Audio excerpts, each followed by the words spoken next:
The moment I saw the wedding invite, something felt off. It had my name on the envelope, just mine. No and guest, no mention of Jake. I flipped it over, thinking maybe something was missing, like an RSVP card or an extra slip. Nothing. Just a fancy cream-colored invite with floral lettering and Evan and Lisa's names at the top. My name's Greg, I'm 47, divorced, and I've got a 16-year-old son named Jake. My younger brother Evan just got married last fall. We grew up thick as thieves. I practically raised him while our parents were busting their asses on double shifts. I was changing his diapers, walking him to school, helping with his science projects, while other kids my age were riding bikes and sneaking out. So yeah, when his wedding invite came, I was happy for him, proud even, until I saw Jake wasn't invited. I figured it had to be a mistake.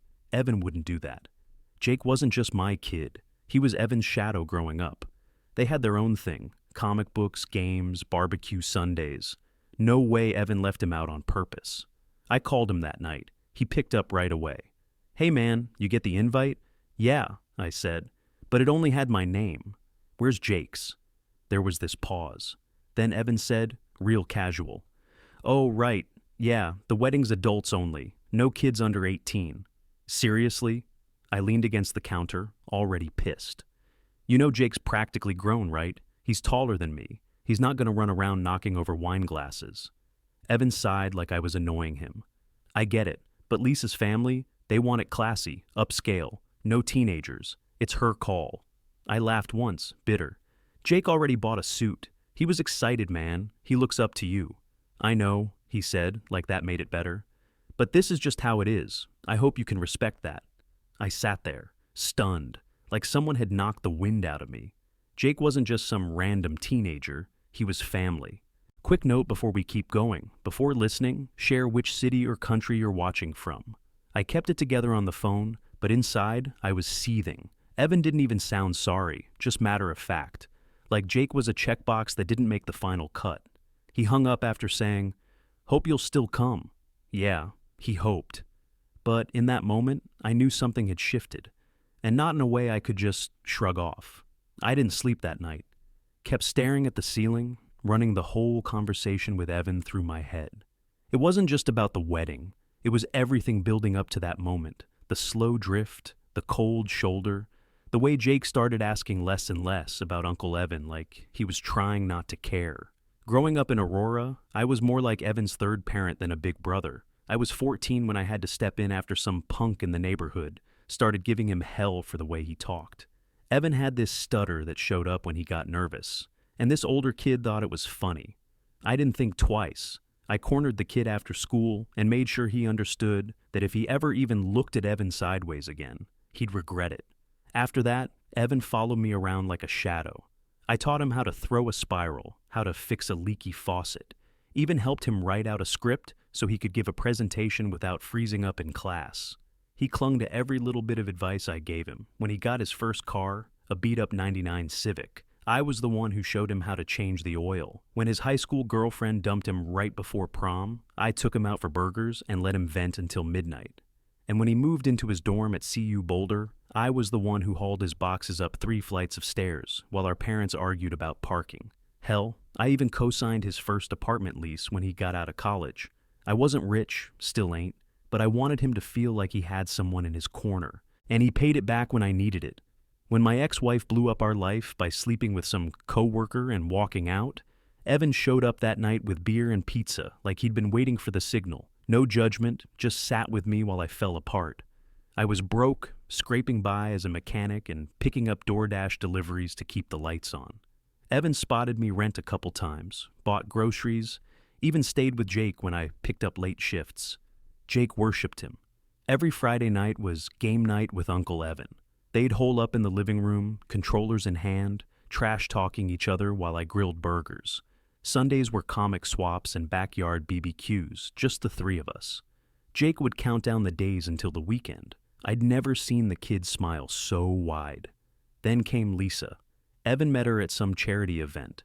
Her dad owns half the dealerships between Denver and Fort Collins. The moment she stepped in, things started to shift. First it was subtle, Evan canceling Friday night game sessions because Lisa had a thing. Then Sundays got skipped for wine tastings or relaxing in Vale. At first I gave him space, figured it was a phase, but it kept going. I remember the first weekend Jake asked, "Is Uncle Evan coming?" And I didn't have an answer, just stood there, flipping burgers alone. A couple months in, Evan stopped dropping by altogether. No more texts, no more calls. Jake still tried, sent memes, game clips, asked about comics. Sometimes he'd get a one-word reply. Most times, nothing. I wanted to believe it was temporary, that Evan would wake up, remember who we were. But the longer Lisa stayed in the picture, the more he disappeared. Evan didn't just vanish. He traded us in like an old pair of sneakers. One minute, we were his people. The next, we were just noise in the background of his new polished life. And Lisa? She was the engine driving that switch. She came from a whole different planet. Her dad owned a string of car dealerships across Colorado, the kind with granite countertops in the lobby and espresso machines in the waiting room. Her mom threw those ladies' luncheons and charity auctions where everyone wore beige and smiled through their teeth. Lisa didn't come into Evan's life. She rebranded it. One day he was texting Jake about a new Marvel trailer. Next thing I know, he's posting photos from lakefront parties with guys named Trent and Colby. I didn't even recognize the dude. Button-downs, boat shoes, champagne flutes. It was like someone gutted him and left a mannequin behind. Friday game nights turned into quiet weekends in Vale. Barbecue Sundays got replaced by brunches with her parents at some golf club where you probably had to prove your net worth before you could order. Jake kept asking, "Is he busy again?" I never had an answer that didn't feel like a lie. By the time the wedding invite showed up without Jake's name on it, I was already hanging by a thread. Still, I wanted to believe it was an oversight. So I called. It was Lisa who picked up. No hi, no warmth. Just, "This is Lisa." "Hey," I said. "It's Greg. I got the invite. Looks like Jake's name was left off." There was a pause, and then her voice, smooth, clipped. "The guest list is final." I kept my cool. "Jake's 16. He's not a little kid. He already bought a suit." "I'm sure he's a sweet boy," she said. "But this isn't a child-friendly event. It's a private venue. Adults only." I swallowed hard. "Look, he won't be a problem. He could even help out. Park cars, hand out programs. He just wants to be part of it." She didn't even hesitate. "It's not about being helpful. It's about the tone of the event. This isn't a backyard barbecue." That last line stuck with me. I clenched my jaw. "So, he's not classy enough to sit in a chair and watch his uncle get married?" Lisa exhaled like she'd had enough. "Greg, I'm going to hand you to Evan." Then I heard his voice, cold, flat, like he was reading off a customer service script. "This is about our vision," he said. "Hope you understand." That was it. No emotion, no apology, not even a damn sorry man. I almost laughed. "You're seriously okay with this?" He paused. "We agreed on it together." So that was that. My brother, who once drove across town in a snowstorm just to fix Jake's busted bike, was now a guy who wouldn't even let him sit quietly at his wedding. That night, Jake walked into the kitchen, holding his old Switch controller. "Think Uncle Evan wants to play tonight?" he asked. I lied. Said Evan was busy again. He looked down, tried to act like it didn't sting. "Maybe next weekend," I nodded. "Yeah, maybe." Jake came into the kitchen a few hours later, holding up a navy blue tie. Still had the tag on it. "Think this'll match my shirt for the wedding?" he asked, eyes bright, hopeful. My throat went dry. I looked at him. 16, still baby-faced, but trying so damn hard to be a man. I couldn't fake it anymore. "Sit down, bud," I said. He blinked, confused. "Why?" I pulled out a chair. "Just sit." He sat, clutching the tie like it meant something. I leaned forward and told him the truth, that Evan and Lisa didn't want anyone under 18, that the guest list was final, that I'd asked, I'd tried. At first he didn't say anything, just stared down at the table. Then he gave this little shrug, real stiff. "It's fine," he said. "I wasn't really expecting to go anyway." But his voice cracked at the end, and that ruined me. "You didn't do anything wrong," I said. He shook his head, lips tight. "Maybe Lisa doesn't like me." "It's not about you," I said. "It's about them being shallow." Jake looked up, eyes glassy. "I used my mowing money to buy this, last week. I wanted to surprise you. Thought I'd look sharp for Uncle Evan." That was it. That was the moment I decided. "We're not going," I said. His head jerked up. "What? No, you can still go. I don't want to ruin it." "You're not ruining anything," I said. "If they don't want you there, then they don't want me either." He looked unsure. "But it's your brother." "Exactly," I said. "And I won't stand in a room with people who treat my son like a problem to solve." I picked up my phone and called Evan. He answered on the second ring. "Hey, I'm not coming," I said. "If Jake's not welcome, then I'm out." He paused for a second. Then that same cold tone came through the line. "Sorry you feel that way." Like I was canceling a dinner reservation. No anger, no surprise, just a flat wall. "You sure about that?" I asked. "We already sent final numbers to the caterer," he said. "It's locked." That line told me everything I needed to know. I hung up. Jake sat there watching me, quiet. "You okay with that?" I asked. He nodded slowly. "Yeah." But I could tell it still stung. No 16-year-old wants to be told they're not good enough to sit in a chair and clap. I stood up, pulled open the fridge, grabbed 2 sodas, tossed one to him. He caught it, wiped at his eyes. "You taught me not to let people walk all over me," he said after a second. "Guess now I get what that really means." "Damn right," I said. "You stand up for yourself, or you stand up for someone else when they can't." Jake smiled, small but real. "Cool if I return the tie?" he asked. "Hell no," I said. "You're gonna wear it the next time someone actually deserves to have you in the room." Wedding day hit with blue skies and a breeze just strong enough to keep the flags moving. One of those picture-perfect Colorado mornings that practically begged for a celebration. Jake came into the kitchen, hair a little messy, hoodie half-zipped. He didn't say much at first, just grabbed a bowl of cereal and sat down like it was any other Saturday. Then, mid-chew, he looked up. "What's the plan?" I smiled. "Movie, burgers, and whatever else we want. Our own damn celebration." His eyes lit up, and that was enough for me. We hit the AMC downtown and caught the new Marvel flick. Jake had been waiting on it for months. Big screen, loud as hell, theater barely half full. We crushed popcorn, sour gummies, a couple sodas each. When we walked out, sun still shining, he was grinning like the kid I remembered before all this crap started. "Best third act of any Marvel movie," he said, climbing into the truck. "Better than Infinity War?" He looked at me, dead serious. "Way better." We headed straight to Big Dave's for burgers and chili fries. Sat at the counter like regulars, grease and ketchup everywhere. Mid-burger, my phone buzzed. "Evan's asking for you. Where are you?" Then another. "You're really not coming?" Then, "Are you sure?" I didn't answer any of them. Halfway through the fries, my mom called. I let it ring, then picked up. "Greg, are you serious right now?" she said. "He's your brother. Why are you doing this?" I wiped my hands with a napkin and walked outside. "Because my son's not furniture, Ma." "What does that mean?" "It means you don't exclude a kid from the biggest day of your life and expect me to show up smiling." She sighed hard. "Lisa's family." "I don't give a damn about Lisa's family," I snapped. "They don't get to rewrite who matters." There was a pause. "I raised both of you," she said, voice quieter. "I hate seeing this." "Then maybe you should have told Evan that before he sold out for a fancy tent and some cocktail shrimp." I hung up before she could lecture me. Stood there for a minute, phone still in my hand, watching some kid across the street chase a soccer ball. I went back in, slid into the booth. "Everything good?" Jake asked. "Perfect," I said. "You ready for round 2? He laughed. "Milkshakes?" "Damn right." We didn't talk about the wedding again. Not once. We just kept moving. Milkshakes, arcade, back home for some old-school Mario Kart and a freezer pizza for dinner.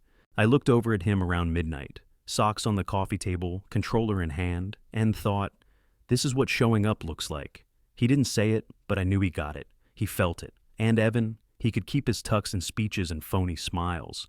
I had my kid, my truck, and a damn good milkshake.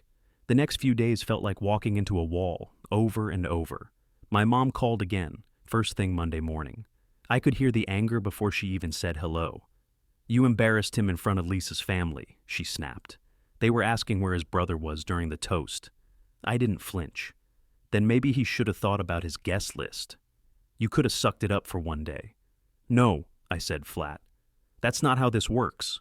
She huffed. "You're being stubborn." "And he's being spineless," I said. then hung up before I said something I couldn't take back. Dad didn't say much, never does. But when I stopped by their place later that week to drop off a spare set of tools, he opened the door, looked me dead in the eye, and said, "You should have let it go, just for one day." That one hit a nerve. "Ain't that the problem?" I said. "Everyone keeps letting things go. Then one day, you don't recognize your own damn family." He just shook his head and turned back inside. Cousins started texting, not many, but enough. One wrote, "You really bailed on your brother's wedding?" Another, "That was harsh, man." A couple backed me up, short messages like, "Tough call, but I get it." Most didn't say a word. Jake kept it together. He didn't complain, didn't mope. But late one night, I walked past his room and saw him sitting on the edge of his bed, scrolling through his phone. I stopped in the doorway. "What are you looking at?" I asked. He turned the screen toward me. A picture from a few years back, him and Evan sitting on the tailgate of my truck, both of them holding up barbecue ribs like trophies. "I don't get it," Jake said, voice quiet. "He used to be my best friend." I stepped inside, sat next to him. "He changed," I said. "Not your fault." "I didn't even do anything." "I know, bud." He didn't cry, just locked the phone and set it on the dresser like he was done with it. Word got around that Evan and Lisa bought a new place. 5-bedroom, 2-story house in one of those gated communities out in Highlands Ranch. I heard it from my sister. No one told me directly. I wasn't surprised. What had pissed me off was the family cocktail party they hosted a few weeks later. I saw photos on Facebook, caterers, white tents, wine glasses in every hand. We weren't invited. My sister asked Lisa about it and texted me later. Said Lisa told her, "We didn't think Jake would have much in common with the other guests." That sentence right there burned hotter than anything else. Not "we missed you," not "hope he's doing well," just he wouldn't fit in, like Jake was some misfit toy in the wrong store. I showed him the text. He didn't say a word, just nodded once and walked out back to shoot hoops. Didn't even take his jacket off. Couple weeks before Christmas, Mom called again. She always calls when she wants something big. Voice extra sweet, like it'll make a difference. "I really want you to come this year," she said. "Everyone will be there, Evan and Lisa too." I leaned against the counter, staring at the kitchen wall like it had answers. "Will Jake be treated with respect?" I asked. She hesitated. It was just half a beat too long. "That's enough," I said. "I don't control everything, Greg. Just come for me, please." I didn't commit, just said I'd think about it. Later that night, I asked Jake what he wanted. He didn't even look up from his phone. "I don't want to miss Grandma and Grandpa." I nodded. "All right, but we go together, or not at all. If it gets weird, we bounce." Deal. We showed up on Christmas Eve around 5. Jake had even thrown on the damn tie, said he wanted to make Grandma smile. The moment we walked in, Lisa barely said hello. She smiled, tight and fake, then turned straight back to whatever wine conversation she was having with her mother. Evan gave me this look, like he wanted to say something, but he didn't, just nodded once and walked off. The whole room felt off, polished, quiet. Not a trace of the messy, loud, fun Christmases we grew up with. There were hors d'oeuvres instead of chips and dip. Background piano music instead of Grandpa's old rock CDs. Jake looked around and leaned in. "We still in this?" "For now," I said. "Let's see how long it lasts." Dinner came. Long table, cloth napkins, wine at every seat. Jake didn't get one. And when we sat down, there it was. A separate little folding table in the corner, set for 4. "Kids' table," someone said, gesturing. Jake looked at me. I looked at Mom. She wouldn't meet my eyes. He sat. Quiet. Didn't say a word. I stayed at the main table, every muscle tight, waiting for a reason to leave. Then Lisa's dad stood up, glass in hand. "To new traditions and clean slates," he said, smiling wide. "And to family, however it evolves." Felt like a punch in the ribs. Like we were just leftovers from some old life Evan didn't want to admit to anymore. After dinner, Jake and I pulled Evan aside. "We got you something," Jake said. It was a framed photo, camping trip 5 years ago. Me, Evan, Jake by the fire, smoke in our faces, laughing like idiots. Real. Evan took it, glanced down, gave the faintest nod. "Thanks," he said. Nothing else. No smile. No. I remember this. Jake and I didn't stay much longer. After Christmas, I stopped chasing peace with people who didn't want it. That winter, I got moving. Picked up a busted '03 Tacoma off Craigslist for cheap. Frame was solid, engine needed work. Figured it'd be a good project for me and Jake. Something real, something ours. We started spending weekends at the garage, tools in hand, grease everywhere. I taught him how to pull a rotor, patch a radiator, do real work with his hands. Kid picked it up fast. I got him a job at the same detailing shop I started at when I was 17. First real paycheck hit.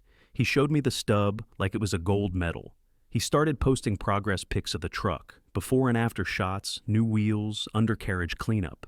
Evan's old friends, guys I hadn't heard from in years, started following him, commenting stuff like, "Damn, wish my dad did stuff like this with me." Jake didn't say much, but I saw the way he stood a little straighter. Then, Lisa's family hit the news. Their big annual charity gala, the one with the red carpet and champagne fountains, got caught up in a tax scandal. Fake donation receipts, shell nonprofits, the whole mess. IRS launched an investigation. Local news ran the headline, "High Society, Low Ethics." I didn't even have to say anything. My uncle, Mom's brother, never liked Lisa, sent me the article with one line. "Your instincts were dead on." A month later, I was home changing brake pads on the driveway when a silver SUV pulled up. Evan stepped out. No Lisa, just him. He looked smaller than I remembered, pale, tired. "Hey," he said. I stood up, wiped my hands on a rag. "Didn't think I'd see you here." He looked down, then back up. "I miss my nephew." I didn't say anything, just walked to the porch and held the door open. He followed. Inside, we sat at the kitchen table, same spot where I'd told Jake about the wedding. Evan kept looking around like the place felt foreign now. "Heard about Lisa's folks," I said. "Yeah." He rubbed his face. "It's a mess." I let the silence hang. He cracked first. "I let her change me," he said. "I didn't even fight back." His voice broke. He looked up, eyes red. "I don't know how I got here, man." I didn't soften. "You chose it, every step." He nodded. "I know." Then he cried, not loud, not dramatic, just quiet, worn out crying like someone who'd finally run out of excuses. "I hurt Jake," he said. "I know I did." I stayed quiet, let him sit with it. After a while, I said, "If you mean any of this, you know where to start." He looked up. "Can I see him?" "You want to see Jake? Then show up. Not once, not for show. Show up and stay." Evan didn't argue. He just nodded. And for the first time in years, it felt like maybe he actually heard me. I waited until Evan had calmed down, then poured us both a drink and told him everything. No filters, no sugarcoating. "Jake cried the night of your wedding," I said. "Sat in this kitchen holding the damn tie he bought. Said he felt like trash." Evan flinched, his hands curled into fists on the table. "I'm sorry," he said. "God, Greg, I didn't think—" His voice cracked. "I didn't know it hit him that hard." "You didn't care enough to find out," I said. He didn't argue. Tears started coming down again. Different this time. Not about him. About what he'd done. "I want to fix things," he said. "Then show up," I told him. "Not with words. Not for a weekend. You show up and stay. You rebuild it piece by piece. You earn him back." He nodded. Didn't ask for shortcuts. The next Saturday, Evan showed up at our place early. Jake was already out front. Fishing rods leaned against the porch. I didn't say a word, just watched from the window as they packed up and drove off. Came back late afternoon, both sunburnt and smelling like lake water. Jake walked in holding a brown paper bag. "Uncle Evan said burgers on him." I raised an eyebrow. "That so?" Jake grinned. He even let me pick the radio station. We ate on the porch, the three of us. No tension, no awkward silences. After dinner, Jake leaned back in his chair and said, "It felt like old times." I didn't respond, just let the moment sit there. Evan's been coming around since. Not every day, not perfect, but he shows up, calls Jake, picks him up after work sometimes. Came by the garage and helped finish the tailgate on the Tacoma. Barely knew what he was doing, but didn't quit. It's a start. Me? I've learned a lot through all this. That family isn't about blood or names or holiday invites. It's about who stands next to you when it's uncomfortable, when it costs something, when there's no audience. Being a man? Sometimes it means standing alone, so your kid knows exactly where you stand. And sometimes, just sometimes, the ones who hurt you come back different, humbled, willing to fix what they broke. Evan might be one of those people. We'll see.